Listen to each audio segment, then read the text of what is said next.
All right, that's cool. Yes. You've reached another episode of the Kickin' It with Kysii show. And today we got another live episode here with you. Happy Thursday to everybody who has now gotten to this point. It's been a great week. It's been a rough week for others. Been here in Georgia. We've had a lot of power outages following Hurricane Irma. And we also have some of our Floridians who are joining us now who've had a even way worse week than we did. So prayers go out to you that you get everything back and restored to the lifestyle that you're used to. And also prayers out to the Houston folks that were actually affected by Harvey as well. So hurricane's been a little rough. We're here in hurricane season, so it's a little tough time right now as far as the weather. In the midst of the hurricane season, there's other ones, in the ocean. We don't know what's next. We don't know what's next week. You know what I mean? So all we got to do is basically just, stay, with our faith that everything will be great and everything will be solid. So today we actually got a lot of things that we're going to be talking about. Today's topics of the week. And we're going to cover a few things here, definitely. I have an open-end show where I actually got some of my fellow podcasters, some of my friends, just several people calling in and discussing the topics. So right off the bat, our number is 218-844-1930, extension 450685. That's 218-844-1930, 450685 is also in the description of the show, and I'll be putting it in the chat room as well. But right off the bat, man, we got one of our newer X-Squad affiliates who is representing his show, which is Enough with the BS podcast. And that's my man Tyler, man. Welcome to the Kickin' It with Kysii show. Welcome to the X-Squad. Welcome to my audience. How are you doing today? I'm good, man. Thank you for having me on. I appreciate it. All right, good. You can hear me pretty good, right? Make sure our volume's good. Yeah, I can hear you. All right, awesome. Yeah, man, so what's good with you, man? What's good with you today, man? Tell me a little bit about what you got going on.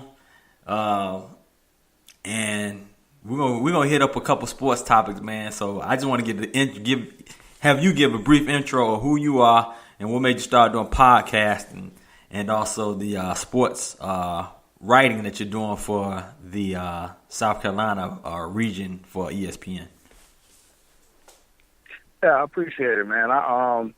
Be honest, I've always been into sports.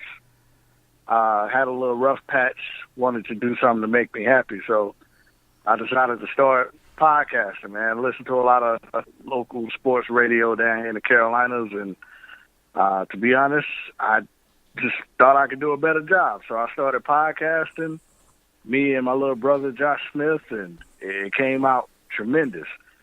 And from there, I was able to get introduced with this guy who's over at ESPN Upstate, and they set up an internship for me, and now I do blog about the NBA and NFL for ESPN Upstate.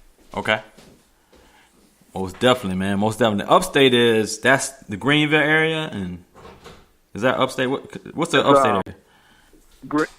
It's Greenville, Spartanburg, Anderson. Okay, yeah. Big ups to Anderson, man. I've done a few things in Anderson, man. Had a nice little showcase I did there. I used to do a conference in Charlotte, the Mid-Atlantic Music Conference. So one of my guys out there, his name's about to come to me in a second, but he actually was an A&R for, I forgot what label it was there, but we actually did a show where the winner out of Anderson actually came and did our show in Charlotte.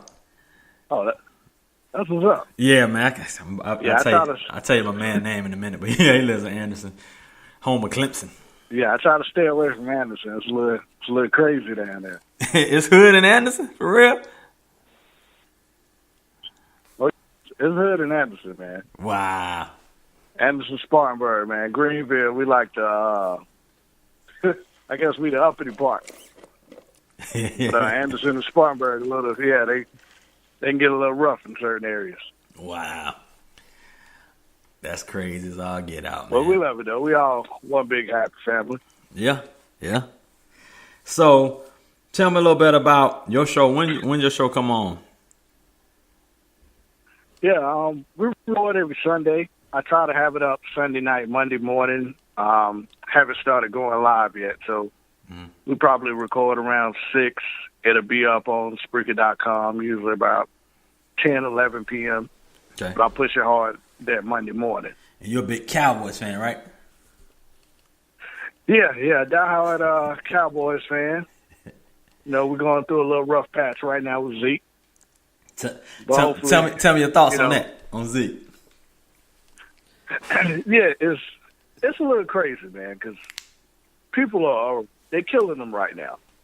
And even I go back and forth with some people at the local radio station that, you know, they want to prosecute this man as if he's guilty. But when you look at all the stuff that's displayed, and I did a podcast on him too. I do one on the Dallas Cowboys.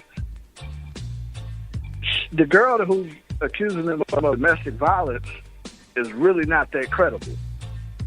And the investigators who the NFL hired to look over the case wanted to throw the whole case out because she said she wasn't credible. But of course, the commissioner of the NFL decided to go over her head and prosecute Zeke anyway. But right now, you know, he won his restraining order that allowed him to play.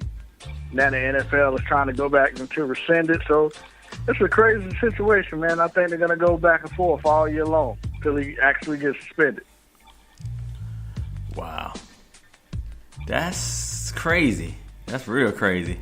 So he's able to push, but he's able to push off a little bit until that actually happens. He's able to play up until that time, right? With this appeal. Yeah, when the NFL Players Union decided to go to a court in Texas and file a restraining order on the NFL that allows him to play the entire season.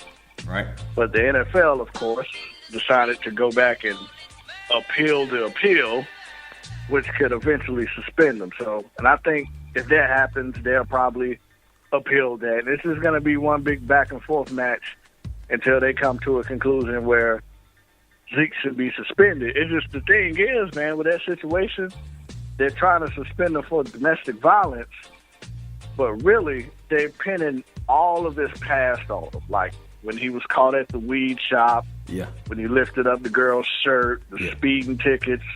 They're trying to pin all that on him, but they're pinning it to domestic violence. And to me, legally, if that's wrong, he shouldn't be suspended at all. If he didn't commit any type of domestic violence, you can't suspend him for past transgressions, man. That ain't cool. That's true. It's almost like it's not like double. What is it called? Double jeopardy, I guess, in the court system where you're free. Yeah, you're clear on he's never been convicted. Right. Exactly. It's crazy, man. It's like I think 2 courts. There was one in Florida and one in Ohio.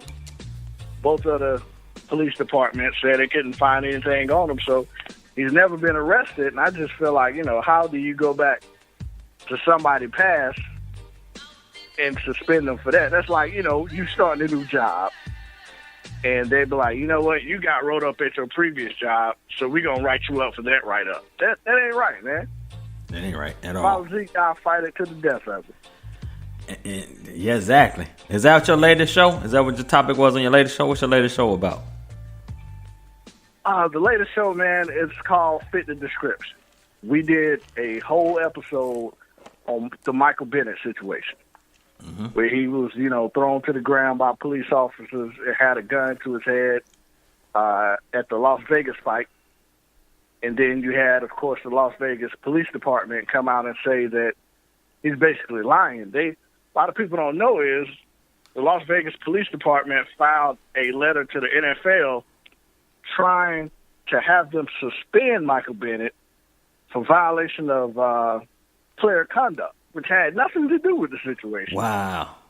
So somebody's lying somewhere. Yeah, there's going to be some back and forth on that, but I'm just trying to I keep an eye on it, keep everybody posted, but that's a crazy situation. That is. We broke it down, man. I feel like that was one of my best podcast because there was a lot of research and I had to do with that. I bet, man. I mean, you had to really dig into that situation and go a little deeper because the media don't do it anyway. You know what I mean? They just gonna give you a top surface of everything. You see headlines. We're in a world where we see headlines and we roll with it. You know what I mean? Yeah, man. The people get caught up in Facebook posts. They'll see a headline, and working with ESPN Upstate, I done learned where everything is not credible. So you have to check people's credibility. Something might pop up online. Might, blackonlinenews.com or release a story, and it'll be totally false. Wow. Not saying they report false stuff, just, use an example. So you really got to do your research. And I had to, literally call the Las Vegas Police Department just to verify some stuff because, you can't put certain info out if it's false. So I had to basically fact check myself to make sure I was putting out correct information. And it was just, man, it was so crazy because Michael Bennett's side of the story is completely different from the police department. So right, it's an everyday thing we got to deal with, man, as black men, unfortunately. That's crazy, man. That's real crazy. That was real crazy. Yeah, so Big L said you had played the police video and everything. It was a real deep episode. Yeah, I found the video TMZ released. I found the press conference that the cop held to pretty much dispute everything Michael Bennett was saying about the police department. Right. It's just amazing, man, how it's always two sides to every story, and they be completely different. Yeah, actually, I was listening to it this morning as you say that. I was like, I was listening to somebody's show. That was your show this morning. Because I actually heard the tape, too, the TMZ. That was your show this morning. I'm like, damn, somebody did that. That was you. Yeah, I heard it, too. I sure did. That was crazy, man. And then the police, spokesman or whatever, the commander, chief or whatever it was, go up there and make his statement and all that about, we had this and this and this, and we're going to check into this and this. He had a real straight edge response, like he ain't know what's what. You know what I mean? He's like, y'all got any footage? Y'all got any people out here that's got footage? Send us to us. You know what I'm saying? It's like, he don't sound like he really has all his I's dotted and T's crossed either. It's weird because it's completely opposite stories. Can you hear me? Yeah, and I'm sorry, I thought my phone went out. Oh, no. And the thing is, because I heard you say that you've been in that situation. I had a situation like that, too, where police ran up on me. I talked about it last week on my last show, but police ran up on me, drew guns on me because they thought I was in a stolen car, which was my own car. You know what I mean? just pull a gun on me. You know what I'm saying? It was crazy. But you know what I mean? You said you had a situation that was similar to that too. There's a lot of us, man, that had those similar situations. Yeah, it's scary, man. And, a lot of people are upset and automatically think you're just making this up. But like everybody always say, you never know unless you experience it. And if you're not experiencing it every day like most of us are, unfortunately, you can't feel what we feel. That's just the truth. It's the truth. Listen, here's another story. This is all the way off the radar because I'm sure nobody ever heard this story. This story is about my wife's from Columbus, Mississippi. So her brother sent this story, or somebody he knew actually was a police officer or whatever. They sent this story. I guess it was on Facebook. Nobody probably saw it because it's a small town. But they showed the video of this guy. He actually had his body camera on. He pulled a brother over. Brother was